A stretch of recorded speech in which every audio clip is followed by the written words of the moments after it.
Note that I could have used some other way of measuring the distance between these two. Maybe I think age is more important than education, so maybe I'm going to come up with a way of measuring distance that weights age a little bit more. That would be fine.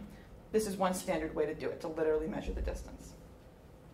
Okay, now I'm going to pick a different data point. Let me pick this one over here. Again, I'm going to calculate the distance between that point and that starting star, that point and that starting star. This time, this one's closer.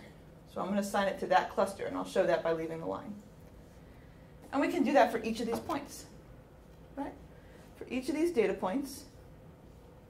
Okay, now we're getting close. This one's probably about halfway in between. This one might be more like that. Right?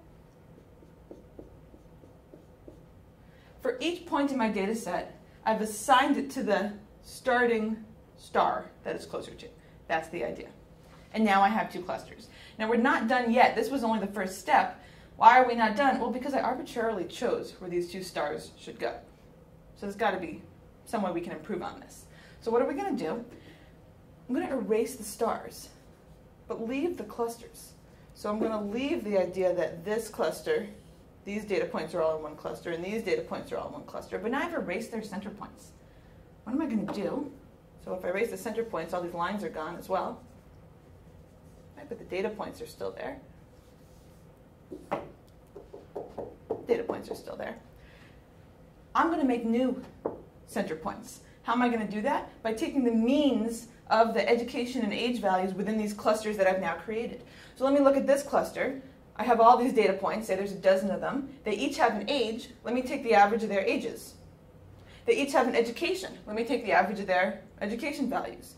And now I'm going to make a new star at the center of the data points that have been assigned to this cluster. Similarly, here are all these points. I've erased their original arbitrarily chosen center. So let me take the average of all their ages, the average of all their educations, and draw a new star. Okay? So I started with arbitrarily chosen centers. I assigned each point to a cluster based on those centers. Then I erased those centers and recalculated them based on the data points. The idea with this algorithm is that after we've calculated these new centers, then we erase the clusters. And we repeat the step of seeing how far each point is from each mean. So for example, now that I've recalculated these centers, this data point might actually be assigned this way. Right? Some of these data points are going to change because the centers changed. Okay? And I'm going to go through the same steps. So what did we do? We arbitrarily chose centers, these stars I've drawn. We calculated for each point the distance from each of those stars. We assigned the point to the center, the star that it was closer to.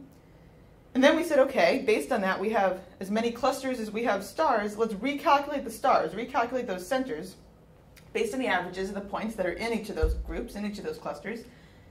And then let's recalculate which cluster each point should be in based on those stars.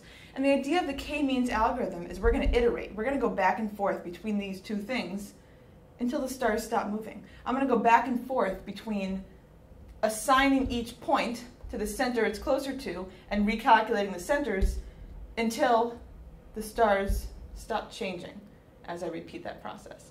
That's the K-means algorithm. And what that's going to do for us is it's going to come up with a logical set of clusters, however many of them we specified at the beginning. A logical way to organize our data points.